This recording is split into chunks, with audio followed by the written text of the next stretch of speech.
Bismillahirrahmanirrahim. Innal hamdalillah nahmaduhu wa nasta'inuhu wa nastaghfiruh wa na'udzu billahi min shururi anfusina wa min sayyiati a'malina.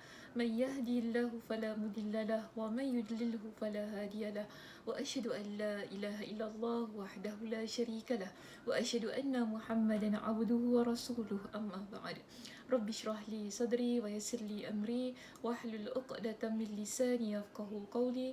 Rabbi zidni ilma warzuqni fahma. Allahumma inna nas'aluka ilman nafi'a wa rizqan tayyiba wa amalan mutaqabbala. Assalamualaikum warahmatullahi wabarakatuh. Apa khabar jemaah semuanya? Mudah-mudahan sihat pada hari ini. Dan Alhamdulillah hari ini kita bertemu sekali lagi untuk menyambung perbincangan kitab Fathul Bari di Masjid Yusof Ishak, iaitu kuliah duha kita. Dan Alhamdulillah hari ini kita sudah berada pada bab yang ke-36. Okay, jauh juga ya kita. Tak sangka sampai juga kita. Ingatkan masjid tutup, tak sampai kita kan bab ke-36. Alhamdulillah. Jadi kita dah sampai kepada bab yang ke-36. Dan muka surat kita pada hari ini adalah 281. Okey, jumpa muka suratnya 281. Okey, kalau muka suratnya tak sama dengan saya, boleh lihat pada bab yang ke-36. Okey, cari saja bab 36 dalam kitab Fathul Bari. Yang cetakannya begini ya. Kalau kitab lain, lainlah. Tapi cetakan yang ini, iaitu Pustaka Imam Asy-Syafi'i, bab 36. Baik. Tajuk kita pada hari ini ialah berkaitan dengan orang yang mendengar sesuatu lalu dia menanyakan kembali hingga memahaminya. Iaitu kita akan bincangkan tentang ada seseorang, dia dengar sesuatu kemudian dia tidak faham. Lalu dia bertanya lagi tentang apa yang disebutkan tadi, dan pertanyaannya yang kedua itu tadi menyebabkan dia dapat faham apa yang telah dikemukakan kepada dia. Okay, so itu adalah topik perbincangan kita. Mendengar sesuatu, kemudian kita bertanya kembali hingga kita memahami apa yang kita dengar. Baik, dalam bahasa Arabnya kita sebut sebagai bab man sami'a syai'an faraja'a hatta ya'rifahu. Baik, terus saya cari kepada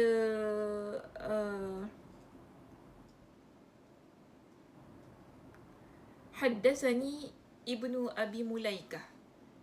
Okay, kalau buku saya, kitab saya, dia bahasa Arabnya warna merah. Okay, bila bahasa Arabnya warna merah, lihat pada baris yang kedua. Pada baris yang kedua disebutkan bahawasanya Haddatsani Ibnu Abi Mulaikah. Okay, saya akan mula daripada baris yang itu. Okay, Haddatsani Ibnu Abi Mulaikah anna Aisyah zawjan Nabi sallallahu alaihi wasallam kanat la tasma'u syai'an لا تعرفه إلا راجعت فيه حتى تعرفه وأن النبي صلى الله عليه وسلم قال من حوسب عذب قالت عائشة فقلت أوليس يقول الله تعالى فسوف يحاسب حسابا يسيرا قالت فقال إنما ذلك العرض ولكن من نوقش الحساب يهلك إنما ذلك العرض ولكن من نوقش الحساب يهلك. Maksudnya, maksud daripada hadis itu tadi, Ibn Abi Mulaikah meriwayatkan kepadaku bahawasanya tidaklah Aisyah isteri Nabi SAW mendengar sesuatu yang tidak difahaminya, pasti dia akan menanyakan perkara tersebut hingga dia faham. Jadi Aisyah radhiyallahu anha, dia adalah seorang wanita yang masya-Allah tabarakallah, isteri Nabi sallallahu alaihi wasallam yang begitu hebat dari sudut keilmuannya. Dan antara ciri-ciri diri beliau seorang wanita, kenapa disebutkan sebagai wanita yang begitu hebat? Kerana dia, kalau dia tak faham, dia akan bertanya. Tak macam kita, kalau kita ni tak faham, kita buat faham. Itu masalahnya kita ni kan. Tapi Aisyah radhiyallahu anha, bila dia tidak memahami, dia akan bertanya sehingga dia faham. Inilah yang disebutkan contohnya di sini, iaitu sesungguhnya ada satu perkara yang berlaku ataupun satu peristiwa yang berlaku yang menyebabkan Aisyah radhiyallahu anha bertanya. Jadi di sini diceritakan tentang hadisnya, iaitu sesungguhnya Nabi SAW pernah bersabda. Apa kata Nabi? Man husiba uzziba. Siapa yang dihisab, maka dia akan diseksa. Jadi bila Aisyah radhiyallahu anha dia mendengar apa yang disebutkan oleh Nabi SAW itu tadi, Aisyah pun bertanya kepada Nabi. Sebab itu dalam hadis ini disebutkan, aku bertanya kepada beliau, bukankah Allah Subhanahu wa taala telah berfirman, maka dia akan diperiksa dengan pemeriksaan yang mudah. Maknanya di sini Aisyah radhiyallahu anha beliau membacakan kepada Nabi surah Al-Insyiqaq ayat yang ke-8, iaitu fasawfa yuhasabu hisaban yasira. Jadi bila Nabi SAW diajukan dengan soalan yang berupa ayat Al-Quran daripada surah Al-Insyiqaq ayat yang ke-8 itu tadi daripada Aisyah radhiyallahu anha, Nabi pun memberikan pencerahan kepada Aisyah. Di sini apa kata Nabi? Beliau SAW menjawab, yang demikian itu adalah ketika catatan amal dinampakkan, ataupun kita panggil sebagai catatan amal dibentangkan. Al-ardu, innama zalikal ardu, itu ketika catatan amal dibentangkan. Kemudian disebutkan adalah ketika catatan amal ditampakkan saja, akan tetapi siapa diperiksa maka dia pasti binasa. Catatan amal kita masing-masing akan dibentangkan, tetapi itu yang dipermudahkan, dibentangkan. Tetapi bila setiap satu apa yang dibentangkan mula diperiksa, mula dipersoalkan, inilah maksud Nabi. Maka man husiba uzziba, ia merupakan satu perkara yang disebut sebagai azab bagi orang tersebut. Kan? Maknanya kita begini jemaah, kita setiap daripada kita ada catatan amal kita masing-masing.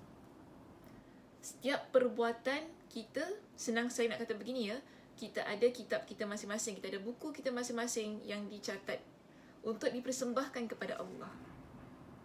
Bila dipersembahkan kepada Allah, itu yang dipermudahkan. Tetapi bila setiap satu yang tercatat di dalam buku itu tadi, ini dipanggil sebagai azab. Sebab setiap perkara yang dicatat akan diminta untuk dipertanggungjawabkan. Jadi itu yang menyukarkan kita nanti pada hari kiamat. Okey? So itu Nabi terangkan kepada Aisyah radhiyallahu anha. Baik, terus kita pergi kepada syarah hadis. Di sini kita ada perkataan bab man sami'a syai'an, maksudnya bab orang yang mendengar sesuatu. Kalau kita lihat dalam riwayat Abu Dhar, terdapat tambahan falam yafhamhu, lalu dia belum memahaminya. Dan kita juga ada perkataan faraja'ahu, maksudnya lalu dia menanyakan kembali. Okey, tak apa, yang kita baca sampai situ saja. Masuk kepada perkataan anna Aisyata, bahawasanya Aisyah, okey, sampai situ saja. Terus masuk perkataan kanat la tasma'u, tidaklah dia mendengar, okey, sampai situ saja. Perkataan innama zaliki ataupun zalik, yang demikian itu. Okey, lafaz zaliki dibaca dengan mengkasrahkan huruf kaf, iaitu dengan di baris bawah. Okey, zaliki. Perkataan kita juga ada perkataan al-ardu, ditampakkan, maknanya dinampakkan. Maksudnya pada waktu manusia dihadapkan ketimbangan amal. Okey. Dan seterusnya kita ada perkataan nuqisha. Muka surat berikutnya, nuqisha, diperiksa. Lafaz nuqisha dibaca dengan huruf qaf. Kata ini berasal dari kata al-munaqashah. Makna asalnya adalah mengeluarkan. Dikatakan dalam bahasa Arab, naqasha syauka, artinya mengeluarkan duri. Baik, maksud nuqisha dalam konteks hadis yang sedang kita bincangkan pada hari ini ialah, okey, terus masuk maksudnya di sini adalah pemeriksaan yang sangat ketat. Okey, bila setiap satu tadi kan, saya sebutkan tadi, bila setiap satu amal kita disebutkan ataupun diminta dipertanggungjawabkan, bermakna kita akan diperiksa dengan satu pemeriksaan yang begitu ketat sekali. Artinya, apabila hisab atau pemeriksaan seperti ini dilakukan, maka ia akan menyebabkan seseorang pantas untuk diseksa. Sebab amal kebaikan seseorang tergantung pada diterimanya kebaikan tersebut. Seandainya bukan kerana rahmat Allah yang membuat amalan seseorang diterima, nescaya manusia tidak akan selamat dari siksa. Maknanya begini, setiap satu catatan amal kita akan diperiksa oleh Allah. Maknanya akan diminta dipertanggungjawabkan. Jadi, bayangkan kalau satu amalan kita itu tadi kan ada yang bermasalah. Okey, mungkin yang dicatat itu ialah perbuatan kita menzalimi orang lain. Maka di sini bermulalah episod. Bermulalah episod kita akan diseksa. Okey, mulalah episod kita akan diseksa, akan minta dipertanggungjawabkan di atas kes, di atas perbuatan kita menzalimi orang lain. Sebab tu tadi Nabi kata apa? Siapa yang dihisap, maka dia diseksa. Uzziba. Man husiba uzziba. Baik. Sabda Nabi yang terakhir di dalam hadis ini, apa Nabi kata? Yahlik, binasa. Dibaca dengan mengkasrahkan huruf lam. Huruf lam kita baca dengan baris bawah, dan dengan mensukunkan huruf kaf, iaitu huruf kaf dibaca dengan baris mati. Yahlik. Jadi maksud hadis ini menunjukkan beberapa hal atau faedah berikut. So di sini ya, Imam Ibn Hajar dia dah simpulkan apa yang terkandung di dalam hadis ini. Jadi pertama dia sebutkan di situ antusias. Antusias yang kita panggil sebagai semangat. Semangat Aisyah yang sangat besar dalam memahami sebuah hadis.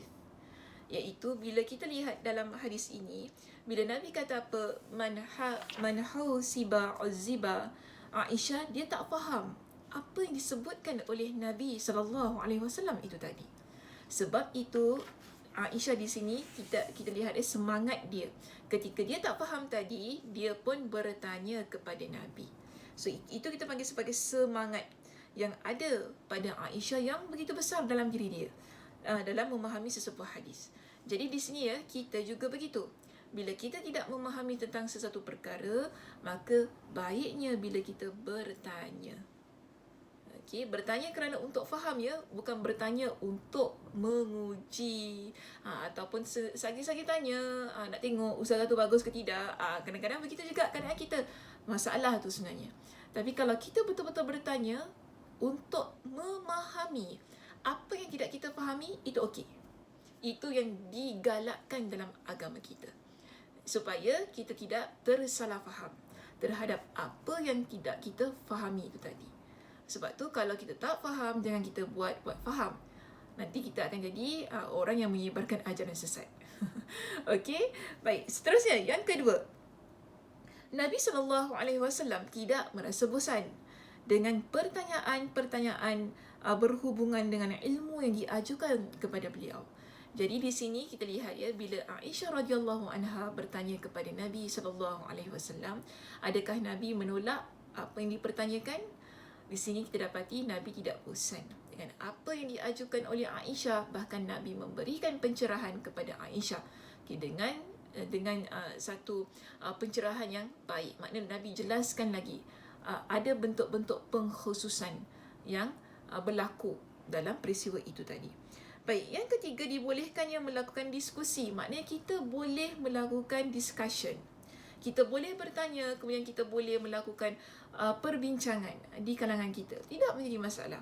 Asalkan perbincangan itu adalah perbincangan yang sihat. Ya, ingat ya, ada juga perbincangan yang tidak sihat.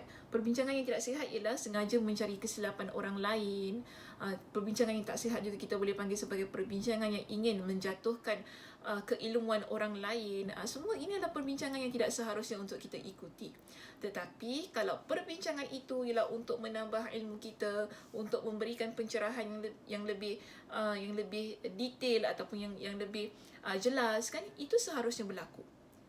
Okey, itulah yang digalakkan dalam agama kita. Sebab itu di sini kata dibolehkan melakukan diskusi.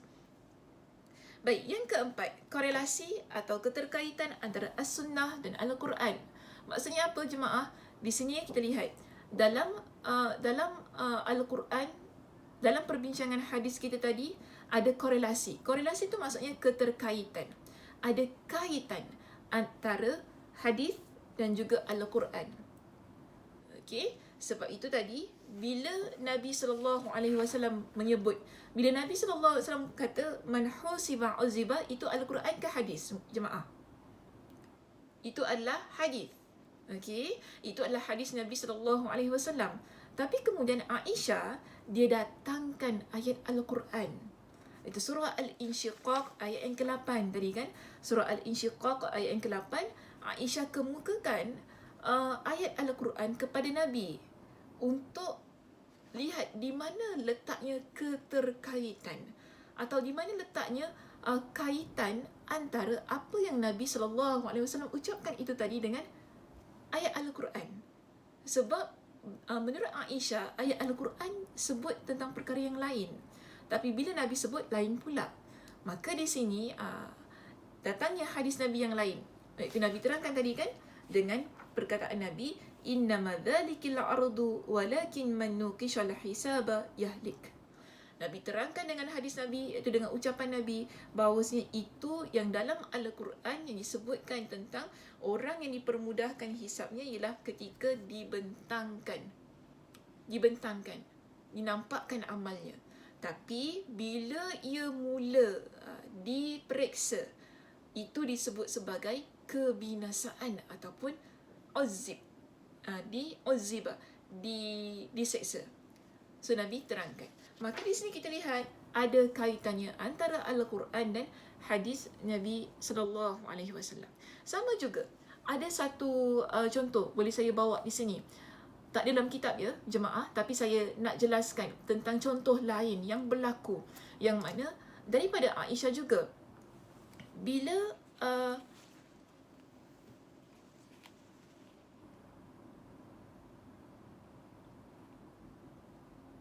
sebentar ya. Bila Nabi SAW menyebutkan tentang ayat Al-Quran, wallazina yu'tuna ma atau wa qulubuhum wajila, surah Al-Mu'minun ayat yang ke-60. Sekejap ya, hilang pula tadi saya dah catat.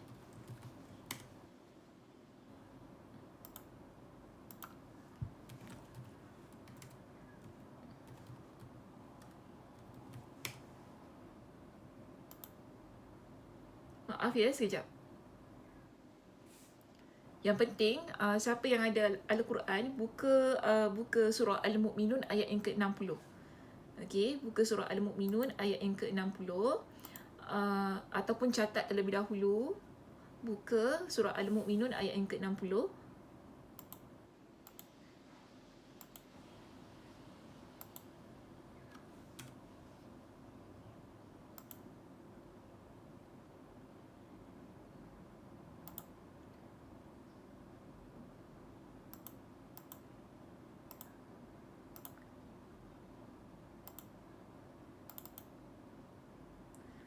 Okey, surah Al-Mu'minun ayat yang ke-60. Di situ bila Nabi SAW membaca ayat tersebut, okey, wallazina yu'tuna ma atau wa qulubuhum wajila annahum ila rabbihim raji'un. Maksudnya, dan orang-orang yang memberi apa yang mereka berikan sedang hati mereka gemetar. Okey, sedang hati mereka gemetar. Jadi di sini Aisyah tanya kepada Nabi, kenapa orang tadi dia datang kepada Allah dengan keadaan hati mereka gemetar. Itu persoalan Aisyah. Di sini, sebab kita lihat korelasinya, kaitannya ayat Al-Quran dengan hadis. Jadi satu ayat Al-Quran bila dipertanyakan, timbul hadis Nabi SAW. Okay, dalam riwayat Imam At-Tirmizi dengan sanad yang sahih. Jadi bila Aisyah radhiyallahu anha bertanya kepada Nabi, orang yang datang kepada Allah dan orang-orang yang memberi apa yang mereka berikan sedang hati mereka gemetar, adakah mereka itu, Aisyah tanya, apakah mereka orang yang minum arak atau mencuri? Sebab itu hati mereka gemetar ketika mereka memberi apa yang mereka berikan tu tadi. Okey. Kemudian Nabi kata apa? La. Nabi jawab kepada Aisyah, la ya bintas Siddiq. Tidak wahai anak As-Siddiq, iaitu anak Abu Bakar As-Siddiq. Nabi cakap begitu kepada Aisyah. Walakinnahumul ladzina yasumun wa yusallun wa yatasaddaqun. Tapi kenapa hati mereka gemetar? Kerana mereka adalah orang yang puasa. Yasumun wa yusallun, mereka adalah orang yang mereka adalah orang yang solat. Yatasaddaqun, mereka adalah orang yang benar. Okey? Wahum yakhafuna alla yuqbal minhum ulaik. Mereka adalah orang yang takut. Kenapa jiwa mereka gemetar? Mereka adalah orang yang takut alla yuqbala minhum. Mereka adalah orang yang takut tidak diterima amal mereka. Sedangkan ulaika allazina yusari'una fil khairat. Sedangkan mereka adalah orang yang berlumba-lumba di dalam kebaikan. Jadi di sini kita lihat ayat Al-Quran. Aisyah kemudian tak faham tadi kan? Dia tanya kepada Nabi. Lalu Nabi jawab, jelaskan kepada Aisyah. Satu, kita lihat adanya semangat ingin tahu bila Aisyah tidak memahami. Kedua tadi, adanya dibolehkan, Nabi tak bosan untuk menjawab. Okey, saya kaitkan semuanya dengan poin-poin kita tadi. Nabi tidak bosan untuk menjawab apa yang dipertanyakan kepada baginda. Kemudian yang ketiga ialah dibolehkan untuk kita melakukan diskusi. Perbincangan itu ada antara Nabi dengan Aisyah radhiyallahu anha. Keempat, kita lihat tadi kan adanya korelasi ataupun adanya kaitan antara ayat Al-Quran dan juga As-Sunnah, iaitu hadis Nabi sallallahu alaihi wasallam. Okey, baik. Seterusnya yang kelima ya, perbezaan nasib manusia dalam menjalani hisab. Iaitu ada manusia yang memang Allah permudahkan. Okey, dan ada manusia yang memang bila Allah hisab, kemudian Allah periksa setiap satu hisabnya, di situ berlakulah siksaan-siksaan. Sebab apa ya jemaah? Catatan amal kita ada yang baik, ada yang buruk. Ada manusia, Masya Allah Tabarakallah, catatan amalnya daripada A sampai Z semuanya yang baik-baik saja. Maka itulah keberuntungan bagi diri dia. Tapi ada manusia, ada antara kita yang catatan amalnya yang buruk. Maka di sinilah berlakunya azab ketika dihitung setiap catatan amalan tersebut. Baik, yang keenam ya, pertanyaan ini bukanlah termasuk jenis pertanyaan yang pernah dilarang Nabi SAW kepada para sahabat. Sebab ada beberapa ketika Nabi SAW melarang para sahabat untuk bertanya tentang perkara-perkara yang tidak diperlukan. Okey, tapi bila masuk dalam hal yang sedemikian, perkara-perkara yang boleh diperbincangkan itu tadi, maka dibolehkan untuk bertanya. Maknanya di sini apa yang dipertanyakan oleh Aisyah radhiyallahu anha itu tadi tidak ada kena-mengena dengan perkara-perkara yang Nabi larang untuk dipertanyakan. Kalau ia adalah sesuatu untuk kita fahami, okey, sesuatu yang boleh memberikan manfaat kepada kita, dari sudut kefahamannya. Contoh ya, kalau kita buka pada muka surat yang berikutnya, ada juga di kalangan sahabiat yang lain, antaranya Hafsah pernah bertanya kepada Nabi SAW ketika dia mendengar sabda Nabi SAW, tidak akan masuk neraka orang-orang yang ikut pertempuran Badar dan perjanjian Hudaibiyah. Lantas Hafsah dia bertanya kepada Nabi. Dia ajukan kepada Nabi dengan surah Maryam ayat yang ke-71. Sama kan dengan Aisyah radhiyallahu anha itu tadi, bila dia tak faham tentang apa yang Nabi SAW sebutkan, mereka akan bawa ayat Al-Quran yang mereka hafal ataupun mungkin mereka baca, lalu mereka ajukan kepada Nabi untuk lihat di mana sudut keterkaitannya ataupun korelasinya antara ayat Al-Quran dan juga hadis Nabi SAW itu tadi. So di sini ya jemaah, kita lihat bila Hafsah dia tanya kepada Nabi tentang ayat Al-Quran ini, bukankah Allah Subhanahu wa taala telah berfirman, wa minkum illa wariduha, dan tidak ada seorang pun di antara kamu yang tidak mendatanginya, iaitu neraka. dalam surah Maryam disebutkan bahawasanya kita semua akan mendatangi neraka. Okey, kita semua akan mendatangi neraka. Kemudian tiba-tiba dalam hadis itu tadi, Nabi kata apa? Tidak akan masuk neraka orang-orang yang ikut pertempuran Badar dan juga yang ikut dalam perjanjian Hudaibiyah. Jadi dalam ayat Al-Quran kata kita semua akan masuk. Tapi dalam hadis Nabi tadi ada pengecualian. Maka di sini Nabi sallallahu alaihi wasallam pun terangkan kepada Hafsah. Apa kata Nabi? Nabi pun kata di sini dengan jawapan Nabi berikan dengan satu lagi ayat Al-Quran yang lain untuk menunjukkan adanya pengkhususan pada satu ayat yang umum itu tadi. Nabi kata apa di sini dalam surah Maryam pada ayat yang ke-72? Maknanya ayat yang berikutnya di situ, kan? Nabi kata di sini, "Tsumma nunajjil ladzina taqaw." Kemudian kami menyelamatkan orang-orang yang bertakwa. Betul? Dalam Al-Quran surah Maryam ayat 71, Allah kata, dan tidak seorang pun di antara kamu yang tidak akan mendatangi neraka. Tetapi pada ayat yang berikutnya Allah berikan pengkhususan, iaitu kemudian kami selamatkan. Maknanya orang yang selamat daripada api neraka adalah orang yang bertakwa. Itu orang yang beriman, orang yang bertakwa kepada Allah Subhanahu Wa Taala. Jadi kalau kita termasuk di kalangan mereka yang bertakwa kepada Allah, maka di situ dia tak termasuk di kalangan mereka yang mendatangi api neraka Allah. Okey, maknanya satu ayat yang umum adanya pengkhususan.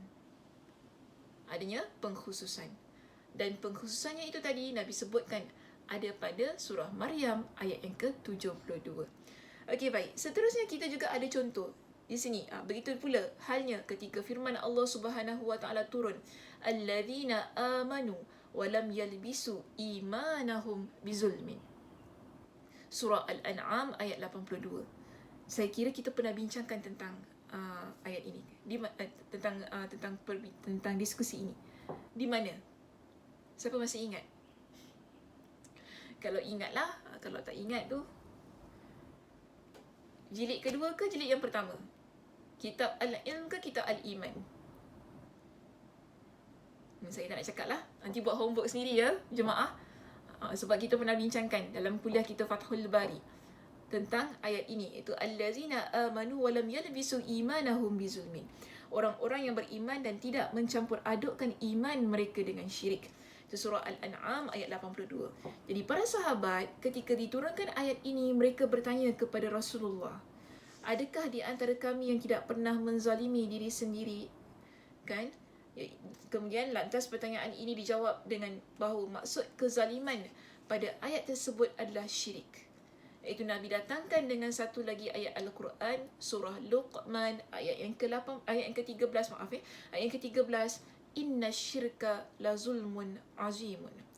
Maksud daripada ayat Al-An'am, surah Al-An'am ayat 82 ialah maksudnya orang yang menzalimi dirinya, orang yang beriman kemudian dia mencampur adukkan keimanan mereka dengan syirik, maksudnya ialah orang yang melakukan kesyirikan. Okey, orang yang melakukan kesyirikan. Baik, so kita lihat ya di sini. Dari ketiga contoh di atas, ada satu kesamaan yang dapat dipetik, iaitu tiga contoh. Contohnya apa? Satu, hadis Aisyah itu tadi kan, yang Aisyah tanya kepada Nabi tentang man husiba uzziba. Kedua, hadis Hafsah. Okey, ketiga ialah hadis tentang Nabi jelaskan kepada para sahabat apa yang dimaksudkan dengan orang yang mencampur adukkan keimanan mereka dengan kezaliman. Okey, so ketiga-tiga contoh itu tadi yang disebutkan oleh Nabi sallallahu alaihi wasallam ataupun yang dijelaskan oleh Nabi sallallahu alaihi wasallam dalam konteks masalah hisab. Ada satu kesamaan yang dapat dipetik, iaitu dalam konteks masalah hisab, masuk neraka dan perbuatan zalim. Ini adalah secara zahiriah nampak berlaku umum bagi semua orang. Maknanya apa yang disebutkan tadi dia berlaku umum bagi semua orang. Sebab itu dipertanyakan kepada Nabi sallallahu alaihi wasallam supaya dapat difahami dengan jelas. Maka sebab itu namun kemudian Rasulullah sallallahu alaihi wasallam menjelaskan kepada mereka bahawa ketiga hal tersebut harus difahami dengan makna yang lebih bersifat khusus. Maknanya di sana ada pengkhususan yang berlaku untuk setiap yang Nabi SAW sebutkan itu tadi. Okey jemaah, saya kira itu sahaja untuk perbincangan kita pada hari ini. Muka surat yang berikutnya tadi nanti kan boleh baca sendiri, sebab itu adalah kesimpulannya. Saya tak nak panjang-panjang lah. Okey, yang penting ialah daripada hadis yang kita pelajari dalam bab yang ke-36 tadi, kesimpulannya ada pada muka surat 283. Kita boleh belajar daripada Aisyah radhiyallahu anha betapa dia adalah seorang wanita yang begitu semangat belajar, okay? Yang begitu semangat belajar dan bertanya. Dan sebab itu, kita ini, saya nak berikan pengkhususannya kepada wanita ya. Kita wanita, contohilah Aisyah radhiyallahu anha. Okay? Belajar ilmu agama ini dengan bersungguh-sungguh. Okay, kita jangan lemah semangat ketika belajar agama. Ada orang belajar agama pun lemah semangat ya. Bukan nampak hantu je lemah semangat ya. Tapi belajar agama ni pun kadang-kadang orangnya semangatnya lemah. Sebab tu kita kena ada semangat yang tinggi. Sebagaimana Aisyah radhiyallahu anha. Sebab itu ada seorang sahabat bernama Abu Musa al-Ash'ari radhiyallahu an. Dia kata apa tentang Aisyah ini? Dia kata apa? Tidaklah ada kemusykilan di kalangan kami, iaitu para sahabat Rasulullah SAW, tentang sesuatu hadis, melainkan bila kami tanya kepada Aisyah radhiyallahu anha, melainkan dia mempunyai ilmu tentangnya. Masya Allah, tabarakallah ya. Lihat Aisyah. Maknanya di sini Aisyah radhiyallahu anha dia menjadi tempat rujuk, ataupun bolehlah kita panggil dia sebagai pakar rujuk pada zaman sahabat. Kerana kedekatannya dengan Nabi SAW, tapi bukan hanya sekadar dekat ya, jemaah. Sebab kadang-kadang kita dekat dengan seseorang pun tak dapat hasil apa-apa pun. Tapi kita nampak di sini, Aisyah radhiyallahu anha bukan hanya sebagai seorang isteri kepada Nabi, tetapi dia juga adalah sebagai seorang penuntut ilmu kepada dengan Nabi SAW, yang menyebabkan setiap ilmu yang disampaikan oleh Nabi SAW, dia membekas dalam jiwa dia. Dan akhirnya setelah Nabi SAW wafat, dia menjadi antara sumber rujukan utama di kalangan para sahabat untuk bertanya kepada Aisyah radhiyallahu anha. Dan kita, ini sebagai role model ya kita. Sebab tu saya nak pesan kepada wanita, kita kalau nak cari role model, lihatlah Aisyah radhiyallahu anha. Okey, ambil Aisyah radhiyallahu anha sebagai role model kita ketika kita belajar ilmu agama ini. Seorang wanita yang begitu semangat dalam pembelajarannya dan tak pernah mengenal erti putus asa, sentiasa ingin tahu, sentiasa bertanya, sentiasa berdiskusi dengan Nabi sallallahu alaihi wasallam. Okey, baik. Dan seterusnya lah, Nabi tak bosan kan menjawab soalan daripada Aisyah dan juga sahabat-sahabat yang lain. Dan juga dalam agama kita tidak menutup ruang-ruang perbincangan selama mana perbincangan-perbincangan itu adalah perbincangan yang memberikan manfaat bagi diri kita. Okey, selama mana, saya tekankan sekali lagi ya, selama mana perbincangan itu adalah perbincangan yang memberi manfaat bagi diri kita untuk memberikan penjelasan yang lebih dan juga pencerahan terhadap satu perkara yang tidak kita ketahui, maka itu dibolehkan, bahkan diberikan ruang dan peluang kepada kita untuk sentiasa berbincang. Dan agama kita tidak menutup ruang-ruang perbincangan selama mana ianya memberikan manfaat bagi diri kita. Okey, itu sahaja jemaah untuk hari ini. InsyaAllah kita jumpa pada perbincangan yang berikutnya, pada hadis yang lain. Okey, mudah-mudahan apa yang kita bincangkan pada hari ini mendapat manfaat untuk kita semua.